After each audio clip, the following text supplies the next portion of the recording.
Welcome. Today we will be discussing the future of European training strategies in terms of the twin transition. I am Christina Achilleos, the founder and director of InnoEUsphere, and we are working directly as an education and training organization with skills development. And it's a real pleasure to host today a very prominent panel of speakers. Mr. Folco Ciulli, Executive Director of the European Chemical Regions Network. Welcome, Folco. Mrs. Monika, Banka, Policy and Network Coordinator at the European Chemical Regions Network. Welcome. Thank you. Mexis, the CEO and founder of Odyssea. We have Mrs. Vlatka, Katusic, Senior Researcher Fellow, Project Manager at the Circular Economy Alliance. Welcome, Vlatka. And we also have Mr. Daniel Spichtinger, Strategic Advice and Expertise for EU Research Policy. So today we will examine how the local initiatives across EU countries influence the twin transition and how examining the local initiatives we can all together jointly perhaps influence the training policies and the education agenda on the European Commission and on the European scale. So I will start with Monika. And Monika, I would like to ask you, how is the regional partnership for skills in the chemical sector addressing upskilling challenges in the chemical industry and helping regions prepare for the green and digital transitions? Thank you, Christina. Thank you for the invitation and welcome everybody. So I have the pleasure to represent the European Chemical Regions Network, and in the previous panel we heard a lot about cooperation and how it looks like here in Cyprus, but also what is needed and what is expected. But I really wanted to go a little bit closer to the ground, because if you look around, basically everything is chemistry. So I'm talking about pharmaceuticals, plastics, petrochemicals, rubber, cosmetics, whatever. All of this is chemistry. And the chemical sector is one of the biggest in Europe, in the world. And the number of employees in that sector is enormous. So ensuring good trainings, good skills, access to the knowledge is absolutely essential to further develop our economy, not only the European one, but in general, because most of the innovations also are created in this particular sector.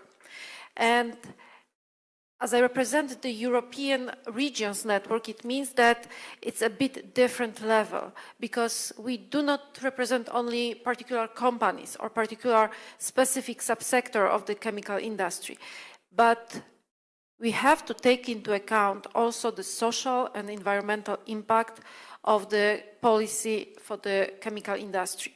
So our role is to bring regions, European regions, with a strong chemical sector and advocate and represent their interests. So it means that we are like a central point among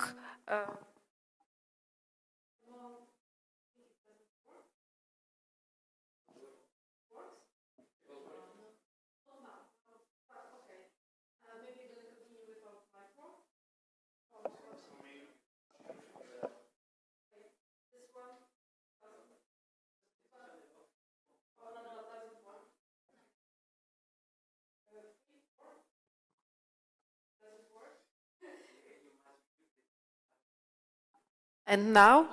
Okay. So, sorry for this small break, but what I want to continue that we connect industry, we connect public administration, we connect the research and development institutions, and we connect the European institutions, mostly Commission, Parliament, the European Committee of the Regions, and we represent the interests of our regions. It means that one of our key elements, what we are doing, the crucial part of our job are skills, because we realize that we need to support our members in that particular field. That's why last year, in February 2023, we decided to establish a regional partnership for skills in the chemical sector. And we are very, very proud because basically we were the first inter-regional partnership like this in Europe. And what is also a really nice effect of our work, that due to our advocacy and due to our work and presenting our needs, Commission launched a special call dedicated to the adult learning, dedicated precisely for the regional partnership for skills, and we decided to apply and to submit the application. It is financed by the Erasmus Plus program. And we are still waiting for the assessment, but we are really full of hope that it's going to end up positively. And thanks to our today host, also Cyprus is involved in this project. However, thanks to this partnership that was established last year, we were able to start another projects. And one of them, I would say, is especially crucial. It's a blueprint large-scale project dedicated to the skills in the chemical sector. And it brings together more than 30 partners across Europe.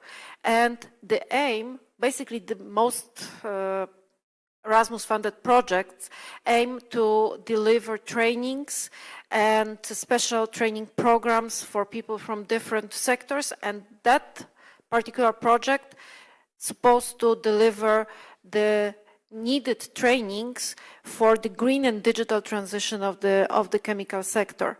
So even if I'm talking about chemical industry, you need to be aware that it basically touches every aspect of our daily life. So regions, of course, are important players in this process. Without their support, we are not able to move forward, and that's our role. Monika, that's a very, very interesting, and I think it's a very valuable insight to know that the regions and generally the nations are super important into what we are trying to achieve on a European scale and on a European level. And I would also like to add that the work that you are doing is highly aligned with the Pact for Skills. So I think it's also very much important to share this as well. So you mentioned that you are collaborating with public and private entities. So I would like to ask you how this collaboration has helped to improve the digitalization of the chemical industry, and if there are any future plans for workforce readiness across Europe in your industry. Well, I cannot imagine that this green and digital transition in the chemical industry, but also in other industries, can happen without involvement of the private and public stakeholders. First of all, the public sector is a great source of financial resources. So we are not only talking about the EU funds, but also national funds, regional operational programs. So I think different stakeholders can really nicely use them to move forward with the transition. But also it's a matter of the image of the chemical industry. I think that public sector can support the industry in changing how this industry is seen by people, simply. Because in many cases when we can think about chemicals, the first thought is, okay, it's super dangerous, unhealthy, and we should fight against it. But it doesn't look this way, of course. I don't want to say it's always everything nice and green, but this changing of the mindset is very important. And I would say that without cooperation between the public and private sector, we cannot think about delivering the really valuable trainings for people, because we should combine theoretical trainings with practical aspects. So internships in companies, it's absolutely essential to foster this transition. If we stay only on this theoretical level, we cannot speed up this process. And of course, what I also said about this financing support, of course, the support of particular projects and building some smaller targeted groups to work on some specific topics that are important, and of course collaboration. So exchange the information, because maybe the solution we are looking for is already somewhere on place and there's no need to invent the wheel from the scratch. Some ideas can be simply replicated, it's cheaper, it's faster.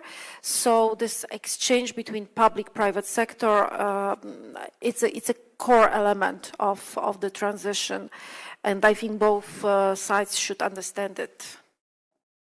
I 100% agree with you, Monika, and I think it's a very good point to consider, and also find a way that we blend this collaboration on the, on the member states level as well. So I would now move to Folco, and I know, Folco, that you are also representing the Lombardy region, right? And I would be very much interested to know your work with the Pact for Skills, and what lessons have you learned through, working through this pact to support the twin transition, and what lessons can we learn as other EU regions through your approach with the Lombardy region? Thank you, Christina. Thank you for inviting me. And as Monika said, we hope that our common project will be successful in 1 month. So I'm proud to say that Regione Lombardia has been the first region in Europe applying for these regional path for skills at European level, to be recognized as a region in which institution, the regional government, and the other actors started the regional path for skills. Why it happened? Because back in 2020, when the Commission published the new skills agenda and the Pact for Skill Action, we started at regional level our regional path for skill with a bottom-up approach. Meaning we as a region played as a catalyzer, and we started with the most sensitive industrial sector we have in the region. For those who doesn't know what is Regione Lombardia is easily the region of Milan. We are 10 million inhabitants. We are the first economy in Italy, 25% of Italian GDP, and we have in our territory almost all the industrial sector. Some of them are very strong, like the chemical ones. That is why we have this direction of the European Chemical Region Network. And others are very important, like textile. You probably know the fashion in Lombardy, but textile doesn't mean only fashion. And the other one is automotive. We don't build any more cars. Alfa Romeo is no longer producing in Lombardy, but in the supply chain of car industry, we are the second region as production in Europe. So for us, the transition, green and digital, is very important, because what is that? We should start from this pillar. The European Commission recognized that the only way for the European economy to stay competitive in front of a changing world where we don't have raw materials, we have lack of energy, our cost of work is higher than wherever in the world. So how can we be competitive? We need something marginal. That is the capacity of the worker, from the CEO to the newly comer in the industry. We have to give an added value thanks to our knowledge. And so this transversal pillar for the economy in Europe is training. But what do we want? Where do we start? We start from the needs of the industry. Because otherwise, if we start as a region from our idea of what the industry needs, we are wrong. So that's what we did. We gather our most efficient, I should say, or interested industrial cluster, the chemical, the automotive, and the textile, in 3 different tables for sure. And we ask them, what do you need in order to be competitive in the next year? And in our little system, we start like the European Commission with the blueprint, with no call for proposal or whatever. We just ask the industry what they need, they draft a sort of program, and then we call universities, vocational and educational centers, trade unions, because it's important. COVID taught everybody that life could be much more than go to work in the morning and go to sleep in the evening. So personal life is, balanced life is also important. And we started this bottom-up approach, and also bottom-up towards the European Commission, because the European Commission put a lot of money on this blueprint in every sector, and most of them are not still working, because they are far away from the territories. You need to know what is the real needs of your territory, and then share with the others your best practice, and some of them could be useful in the north of Sweden or in Cyprus, some of them not. That is what we would like to do, why we are approaching that. And so we started with the regional Pact for Skills, but also we started participating as a region or supporting our system to be in the large-scale partnership at European level. We are in something like 7 or 8 large-scale partnership, or directly or with our industries. And concretely for the territories, then we put the money. Our Ministry for Economy, meaning industry, put from ERDF and not ESF 40 millions for pilot project in the 3 sector to build up this skills approach. And we are seeing now that little by little everything is growing. Then, as Monika said, when the Commission started with this recognition of the regional partnership, we have been the first to apply, and we have the medal to be the first, and we have the medal to be also the second, because the second was ECRN, and thanks to our experience, it was easier for ECRN. So I guess that's what we have learned, that's what we can share with the others. I find this amazing and well done for your work. What I have noted down is that needs mapping on the local level is super important, right? And I really like the fact that you have developed your work in terms of the skills mapping and the needs and what you need to develop, but you are also participating in other, let's say, Pact for Skills, so you can learn from each other. And I think that's, the way to go, the way to move forward. And speaking about learning from each other, let's explore what Cyprus can learn from your case, and what should be the approach for the twin transition here locally.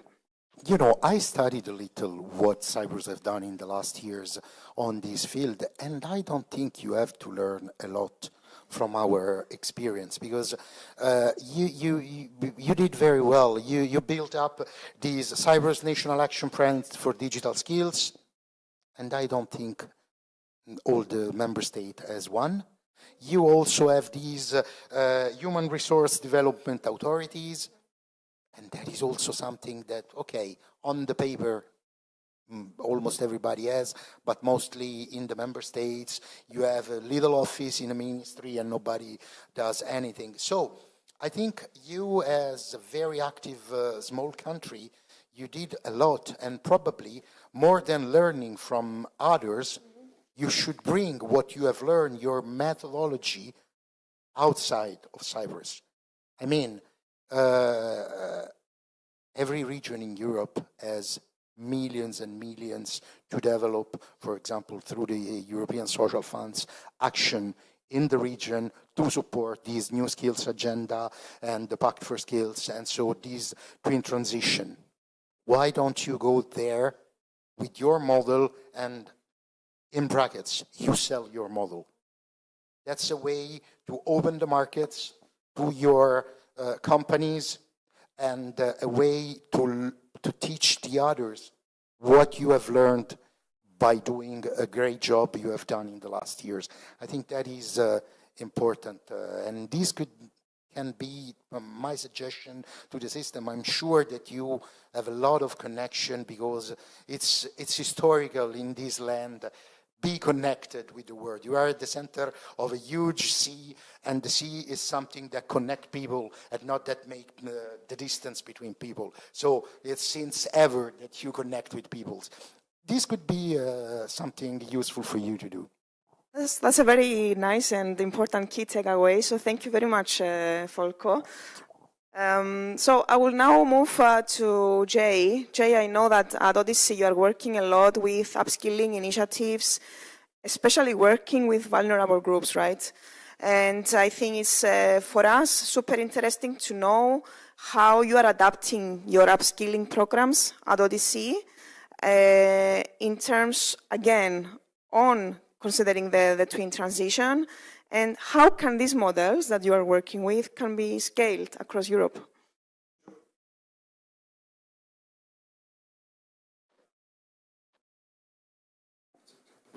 Okay, there we go. Perfect. Double click. So, hi everyone. A few words first to understand what Odyssey is doing and to familiarize. So we set up it's a non-profit organization. I founded in 2016.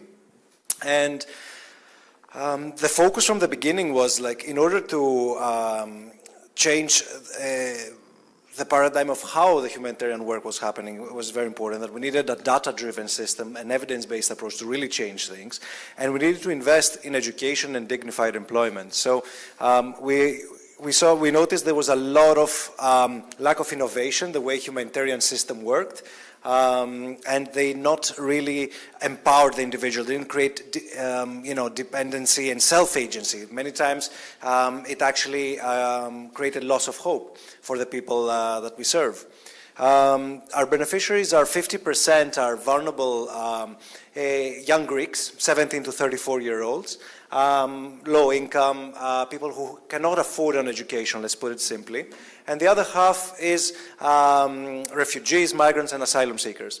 But what is common in both of these target groups is their zeal and will to change their lives for the better and to integrate in society. The way we do that is two main things. One is vocational training, and the second is employment or entrepreneurship. So we invested in a very hands-on approach to vocational training, and we also recognize that there's a big chasm between, let's say, the academia and then the needs of the labor market, and we wanted to bridge that gap. So what we did was create tailor-made trainings that are short, intensive, and adjusted to the very needs of the hiring companies. Through our discussion also the previous day, you were sharing that something that Greece and Cyprus have in common is the huge talent gaps, especially in the tourism sector, as well as construction. For people who don't know, in Greece there's more than 200,000 jobs missing in the tourism sector and about 250,000 for the next 3 years in construction. So for us, instead of looking at youth unemployment, that Greece has the negative record with Spain, and as a problem, or migration only as a problem, we heard a lot of panels about migration today as well, we try to flip that narrative and look how it can be part of the solution. So what we did is we created big academy spaces, both in Athens and now in Thessaloniki, and we're expanding different cities as well, where we set up different work simulation spaces, from kitchens, hospitality, five-star hotel suites, wood workshops, metal workshops, anything that you can imagine for electricians, plumbers, also tech professions and business. And we train more than 3,000 to 4,000 people every year in short-term trainings lasting more or less 2 months. The huge success rate is that 45 to 50% of the graduates immediately finds a job placement after the completion of their training. So we streamline more than 4 or 5 people into jobs every single day to a large network of 350 companies. So this is the essence of the work, and bridging to your question, Christina, in relation to the digital transition, with the rapid change of AI technology, automation in construction, even people who are not of a vulnerable background can immediately wake up one day and find themselves with outdated skills. Imagine what is the situation for a vulnerable person. So for us, it's significant to gain skills that are relevant not only now, but also in the future. That's why we have been pioneering many years specific programs targeted around digital literacy, financial literacy, to really gain the skills and specialize them to the very needs of the target group. So, for example, we have Refugee Women Academy, where we actually specialize and provide supportive, like caregiving support to refugee women or single mothers, so that they can enter the training and enter into employment. The same goes with many different target groups. And then moving on to the green stuff, we have a both horizontal and vertical approach. So, for example, a horizontal approach means in all our trainings we have integrated green approaches. Let's say we do kitchen, for example, courses where they become chefs or assistant chefs. We do waste management. We do local produce. The same with wood training, where they learn how to use correct materials and recycle. But we also do specialized tailor-made trainings. For example, the public company of power in Greece, they came to us and said, listen, I don't have photovoltaic technicians. So we are one of the first NGOs in Greece to be fully carbon zero because we have our own production. So we said, okay, let's do a tailor-made trainings. We did 2 classes of 10 people. They hired 9 out of 10 people immediately into employment because there's no technicians in the labor market. This is one example. We have done it with elevator technicians, you name it.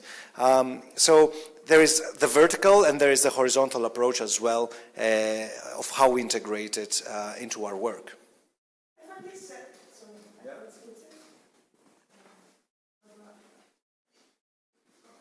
Just a double click, I think.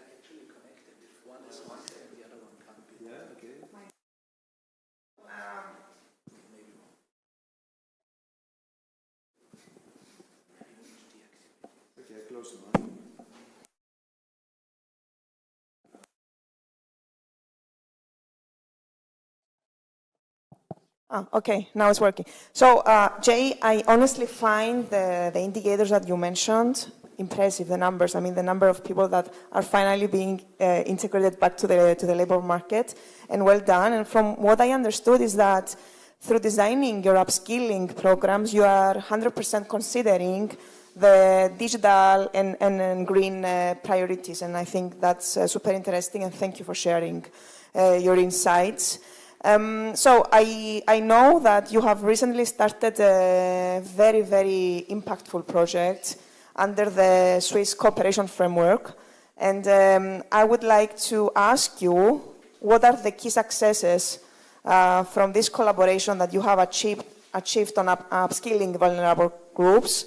And how can other regions like Cyprus learn from your case? Yeah, thanks for mentioning. So yes, this is a new program from the Swiss Contribution Office supported to the Greek government, and the same part is actually Cyprus is also eligible for the same program that is going to start this year.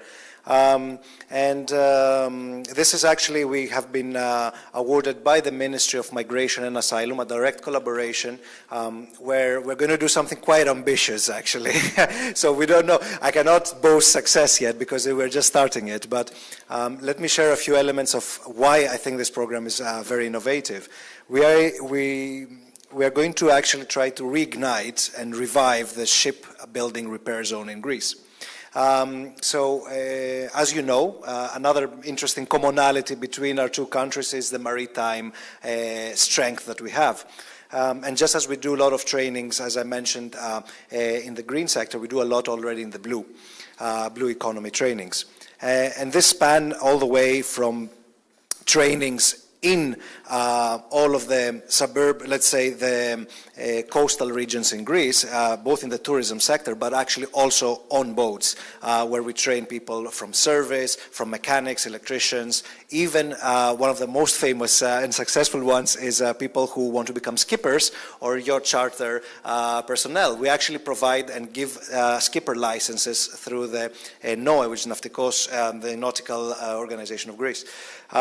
So what are we going to do in this program? But this program is a little bit quite different because we are going to be focusing on very technical professions that we always wanted to do but never had the funds to support, because I don't know if this was clear before that everything that we provide is free of cost, because of course we work with vulnerable groups. I think it's an important detail.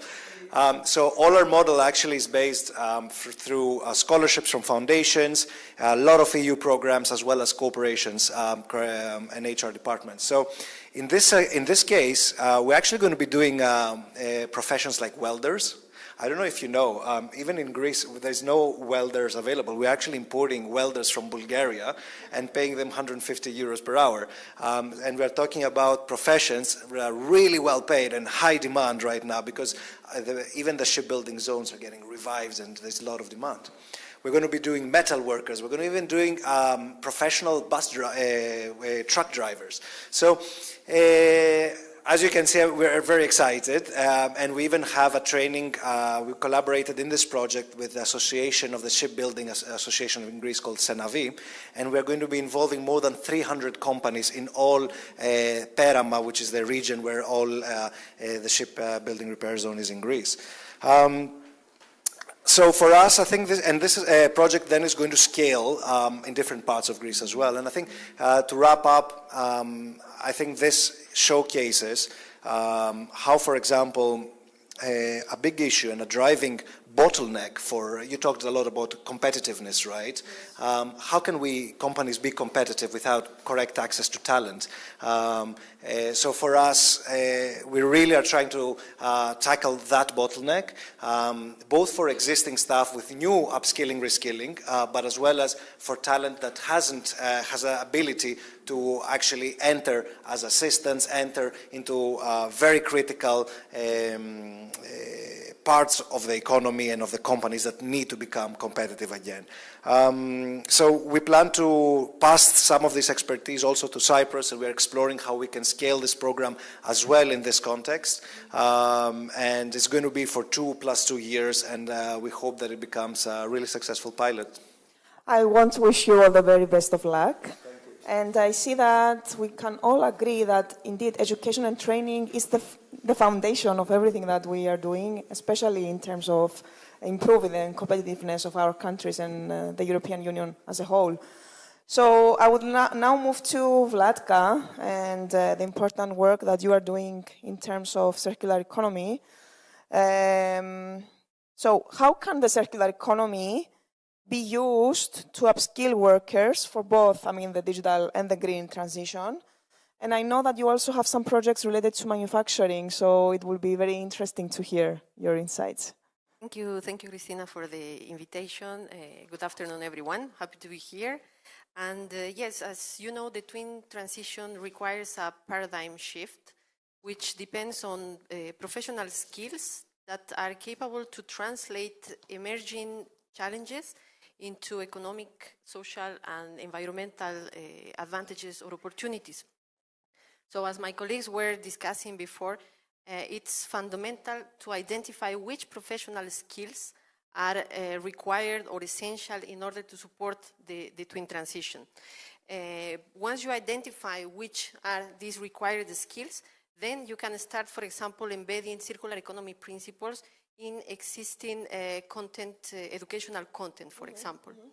Then another important thing to highlight is to encourage the use of digital technologies, the use of digital tools in order to promote circularity. Like, for example, we could use data analytics or Internet of Things, which help in the monitoring resource use, for example, and they can help us in identifying where are the areas of improvement.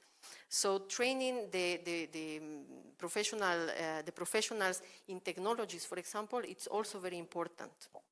Another aspect is to, as Monika, I think, was mentioning, to foster collaboration between educational institutions, governmental bodies, and also businesses, because as my colleagues also were discussing, it's important that we can encourage the upskilling and reskilling of people, but also providing hands-on experience. Exactly. So when you have the partnership with businesses, for example, and educational institutions, then you have your learners, they have the opportunity to practice with businesses and learn, and also provide suggestions on how we can overcome the challenges of nowadays. In addition to technical skills, perhaps it's important also to mention the soft skills. We also need critical thinking, we also need the decision making, we also need communication skills. So in addition to the technical skills, the circular economy, environmental or digital technologies, it's important also to embed soft skills in the learners. You were mentioning the projects that we have, and indeed, actually, currently we have a very interesting project which is called CERC. It's an Erasmus Plus project, and in this project we have done specifically, let's say, these steps. We have managed to identify which are the necessary skills and competences in order to transit into the twin transition. And in order to identify these required skills and competences, we went into a needs analysis, then a market analysis.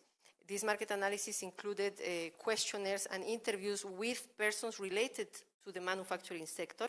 So it was important because we could also sense like what kind of needs the sector have.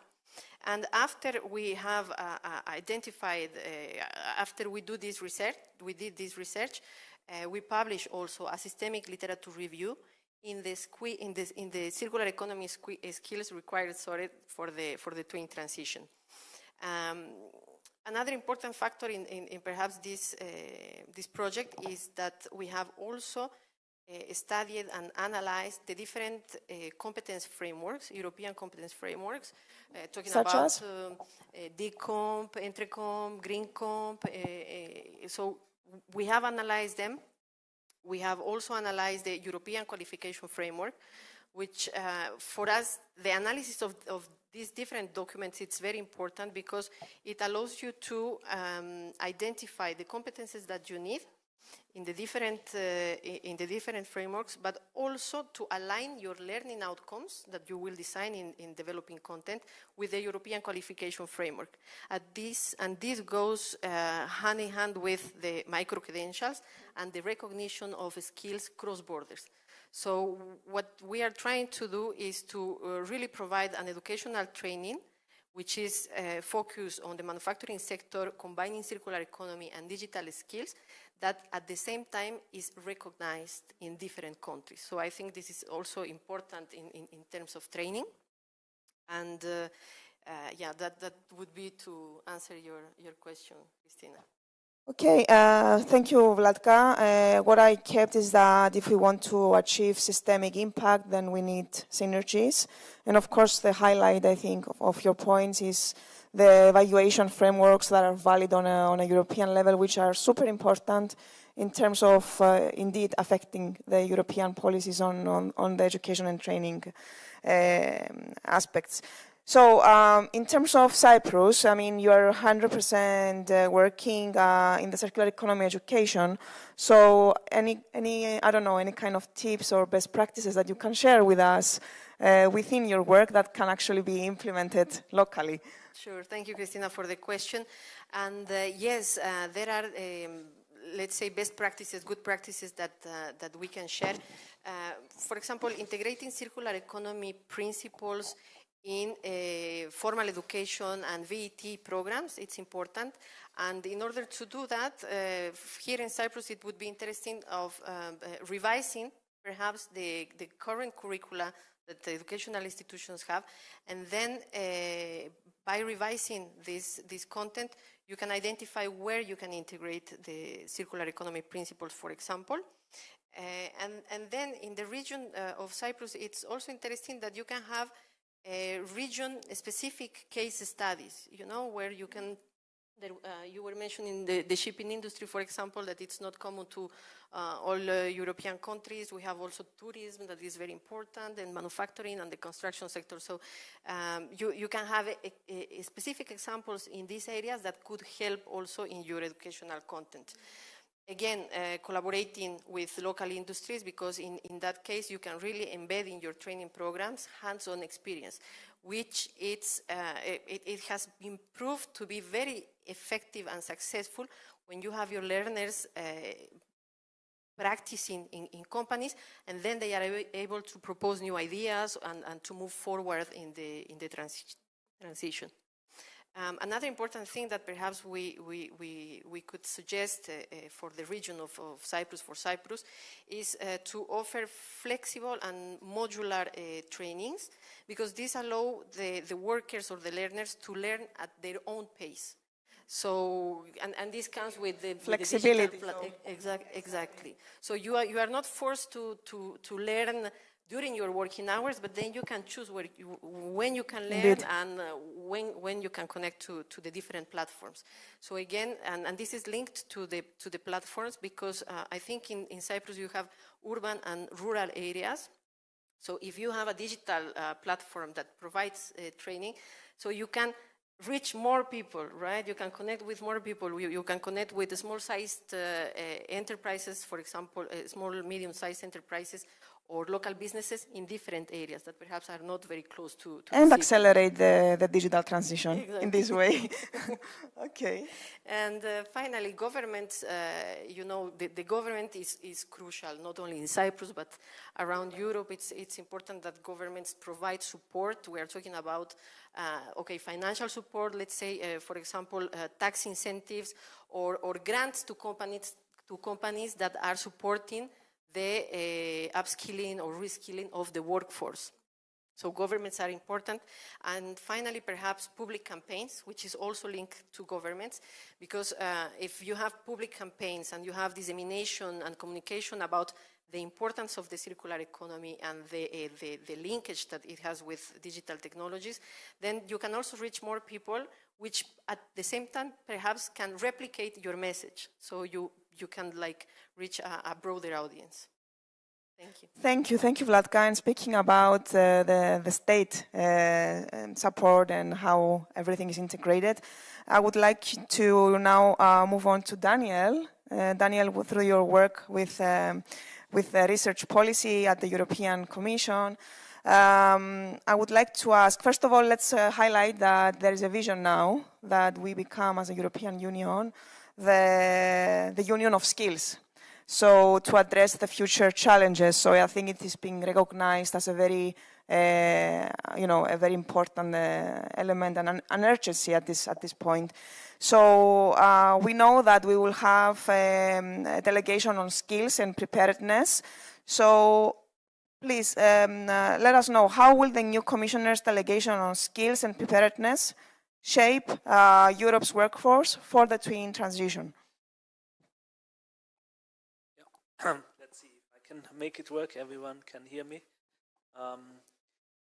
So yeah, thanks very much for the invitation. I think it's been an interesting experience, also with the previous panel and the one now that we are having. And I'm thinking also about an Austrian think tank that I've been involved with, the European Forum Alpbach. So it's a little bit similar, I think, to the Cyprus Forum. But what's important is, I think, that we all discuss similar issues, right? And so the skills issue is certainly one that is important and has, I think, received growing recognition on the European level. And so what I would maybe like to do is give you the three most important documents on this issue. But generally, if you are interested in European affairs, what's happening at the moment, you may know we had these elections, we have a new commission. So if you're interested what the commission is doing, these three documents, I think they can also be helpful in other areas. And the first one is something called the Draghi report. So the colleagues that work in Brussels, I think this is all the new Bible, so to speak. So I don't know if people outside of Brussels have heard about the Draghi report, but you may know Mario Draghi is the former president of the central bank. So I think he says a lot of important things, but what's also important is that it's him who says it, because he has a certain weight that maybe others don't. And it's interesting to see that skills is actually an area which he highlights. And listening to you, actually, I heard a lot of things that are also in the Draghi report. So I don't know if you know it, but that's super encouraging. it's more than 200 pages. So I always say I read these documents, so you don't have to. And by the way, if you find me on LinkedIn, I put a summary there, so you can also have a look at that. So what's interesting is the Draghi report, it gives the link between skills development and productivity. And basically, it also has a lot of supplementary information and what you said, for instance, about the skills gap in tourism. So that's definitely, so he highlights all these areas where we have a skills gap, and then tourism is across all Europe. Yeah? And even I come from Austria, so even I would say in Austria, we have a skills gap in tourism. So it's kind of just an example that we share a lot of the challenges. So, and what he does, he makes the connection to Europe and kind of the rest of the world, right? So he says we are lagging in productivity compared to the United States, compared to China. And why is that? Because we have the skills gap in these traditional areas, but also he highlights very much new areas. And I saw that also in the program here, artificial intelligence and so on. So those are also areas where we urgently need to build up our competences. But he also says that it's not just the economic factor, right? So he also says the social Europe is a cohesion, ensuring everybody has a good life, more or less, is also an important factor why we need to make sure that people have the necessary skills. And also we need to make sure that people have access to these skills, right? So that's, I think, very interesting, your work, because if we have all these good educational offers, but they are so expensive that nobody can afford them, then that would not be the European vision, at least as Draghi outlines.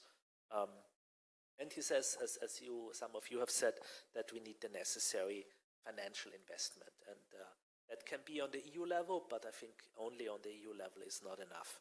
So the Draghi report, it kind of gives you a little bit the underlying evidence, right? So he kind of looked at all these documents and all these studies and summarized them. And so that's the first document in general I would recommend if you're interested in what's happening on the EU level that you read. The second one would be the political guidelines of the new von der Leyen Commission. So von der Leyen got re-elected as the Commission President, and that's kind of the work program that she has given herself. And it's also, for me, it was also interesting to see that, even in the political guidelines, you have a whole section on skills. And that's where this new, and we like to have these buzzwords, right? That is where this, what you have mentioned, the union of skills. So that's kind of where that comes from. And it's a little bit, I think, complementary, but also building on what Draghi says. What's interesting for me was that in this document, she emphasizes lifelong learning. And that's also nice because I'm also somebody who likes to learn. So it's not just the students, the young people who learn, but it's really lifelong learning and skills development and reskilling, also for these new skills that we need to deal with AI. The second one that she highlights is something on STEM education, something supporting skills for women, and also, the skills critical to the green and digital transitions. So that gives you a little bit the high level, like the background and the high level. And then, as you may also know, we have now the new candidates for the portfolios of the different commissioners, right? And so I don't know, but normally if this gets reported in the national media at all, it's basically which portfolio did we get and is that a good one? So people say, oh, we got an important portfolio, or this time we didn't do well. But of course, what I do in my role is I look then at, well, what are these commissioners supposed to do? So the president, so von der Leyen, writes a mission letter to the commissioners, and in that mission letter, she tells them that's what you expect. That's what I expect you to work on. And we have now, and it's also interesting how the departments are kind of set up. So we have now an executive vice president for people, skills, and preparedness. And this is a Romanian woman, and so I'm not yet familiar with how to pronounce the name correctly. Roxana Mințatu. So I I hope that's, I will learn whether that is the right pronunciation or not. And also these people still have to go through the hearing in the European Parliament, so we'll see whether they pass or not. And so basically in the mission letter, it then goes a lot into the details of what this commission is supposed to do on skills. And in the end, why is this important? Because it then frames the priorities also for the funding, right? So if you have the right wording in those mission letters, it means it gets translated then into what you can get funding for in the programs, such as Erasmus, for instance. So basically, the mission letter is unsurprisingly takes up the union of the skills, the buzzword, and kind of says, well, that's what I want you to work on. And then you have a long list of things. Basically, studying abroad is one topic. Then she has things like the European Social Fund, things like the European Education Area, the Pact for Skills, European Strategy for Vocational Education and Training, and all of those are supposed to be components of this buzzword, the Union of Skills. So that's a little bit this overview of these three documents that you have, and I tried to summarize them more or less concisely. But if you really want to go into the details, I recommend that you look into them yourself. Thank you so much. Thank you so much. We are definitely keeping the emphasis on the skills. So I think we are discussing, through our panel today, the most pressing issue at this moment on the European level. Daniel, because we are here to learn from one country to another, considering that through the upskilling initiatives and programs that we are designing, we need to always ensure inclusivity, democracy, human rights. I know that there is an initiative that, I'm not sure if it's completed or not, the Vienna initiative on digital humanism. So I think that's a very, interesting project that you can share with us, so that we are creating awareness as well through your experience there. So. Yeah, thank you very much. So this is a local initiative, I would say. So I wanted to bring something local to the table as well. Although if you Google the word digital humanism, you sometimes also find it in EU documents. But the Vienna initiative, first of all, tried to specify what that is. And basically what the aim is we're talking a lot about digital skills and AI, but also to make sure that it safeguards democratic values, right? So we are not just basically looking into, just to give an example, how to code, right? But we are thinking also on what are the social implications of AI and how can we use it to promote and not to subvert democracy. So this Vienna initiative on digital humanism, that's kind of what it does. So it wants to give a human-centered approach to the development of digital technologies. So if you're interested, there is a Vienna manifesto on digital humanism. But what's interesting also from my perspective is that they then actually did a call for research projects in this area. So they were actually through, we have probably similar to what you have here in Cyprus, we have a Vienna Technology Fund, a Vienna Research Fund. So it's like research money, and they combined this, and they could say, okay, we are actually going to launch a research call on how can we make the digital transition humanistic in this sense. And there have been 2 rounds of projects, one in 2021 and one in 2023 on this. And so that's kind of something that is ongoing. And you can see the projects on the website of the Viennese Technology and Research Fund. So they are ongoing projects. And yeah, I was not sure whether it's really, how far, if you interpret skills very narrowly, you could say, well, does that really fit? But it goes a little bit beyond just very narrowly, just making sure that everybody knows how to code, but really that we are aware of that we we implement the transition in a way that it works for everyone. Which I think is a very important element as well, right? So just to, conclude this very interesting and insightful discussion, I would like a final comment from all of you.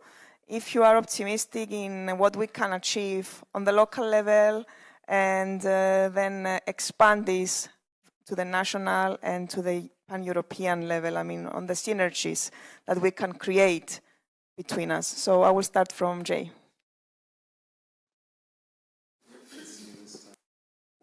Simpson, okay.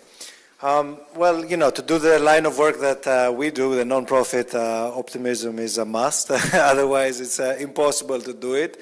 That said, you do really need to be able to join different and bring a lot of different pieces together to be able to do this type of work. So it's no easy thing. I was hearing, for example, the drug report you're saying, but I wonder, it's quite complex.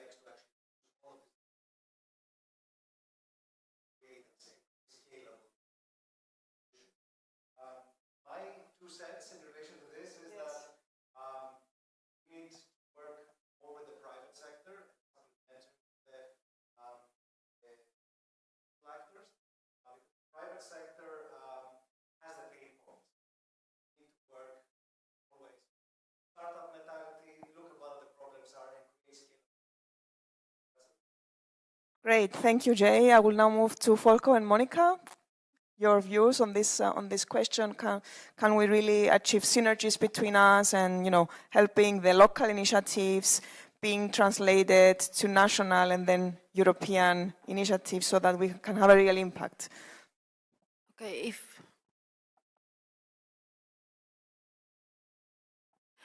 I hope it works, yes. Well, my main conclusion from today, I would say we are living in the time of transition. And the question is, if we are moving fast enough to make it real, because what I heard today, basically all of us already identified the problem.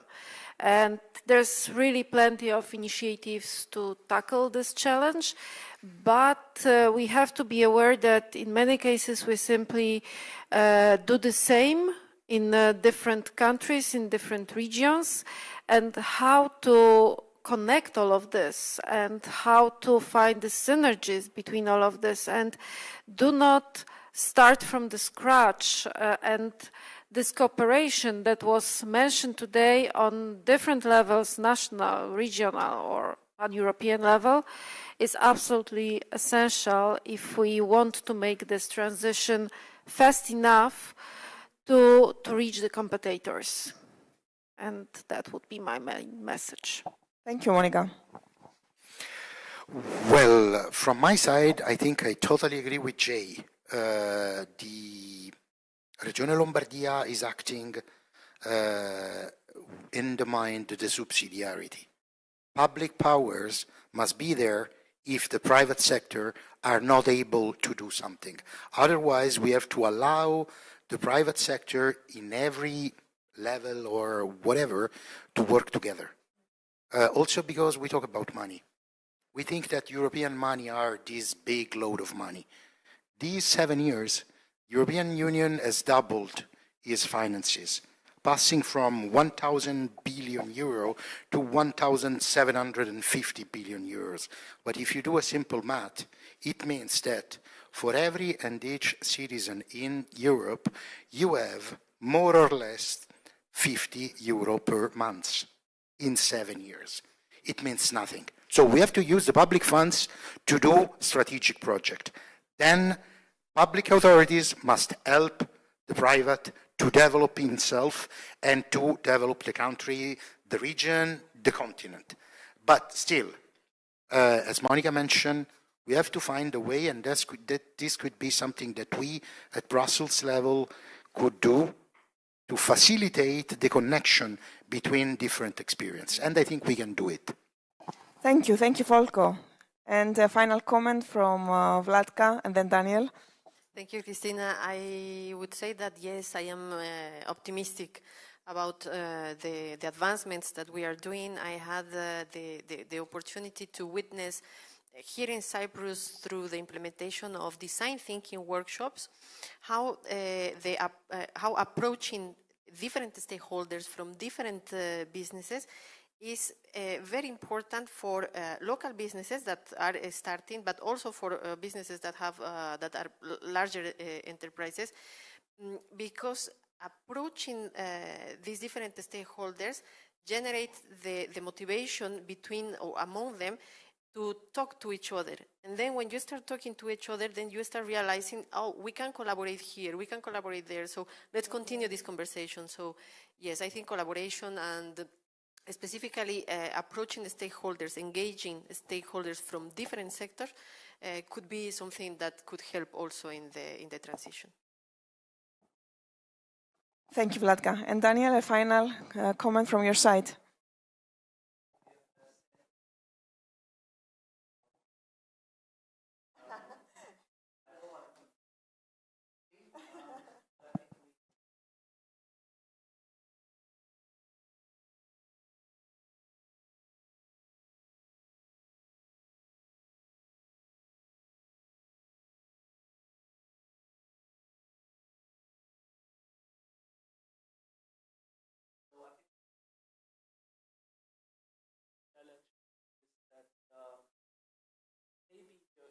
Somewhere in Brussels where we all go and then kind of knows what's happening in Europe, you know, okay. But I don't think that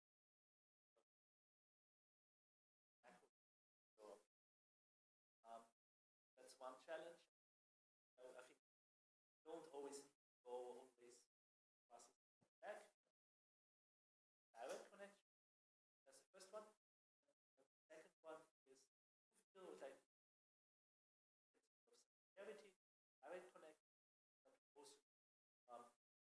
you also need to invest out of it. Very nice that now you know, the guidelines of iron and but again only long enough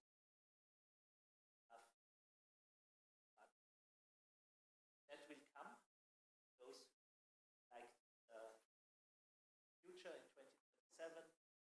Just the next budget for the next 7 years for multi-annual network and one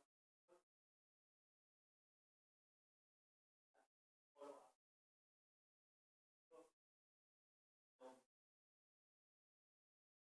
Don't have that. And then funding.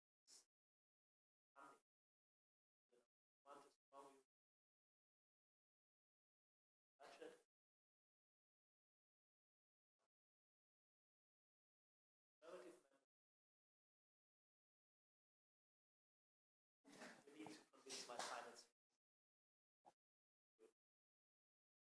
Thank you, Daniel. So I'm taking as a key takeaway from everyone that we need urgently a dialogue window with Brussels, and it needs to be open all the time.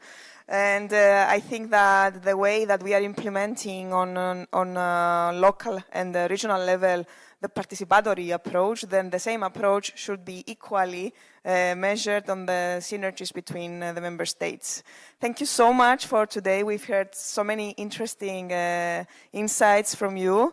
And I hope that people that have followed us and heard also this discussion found the insights interesting as well. Thank you so much.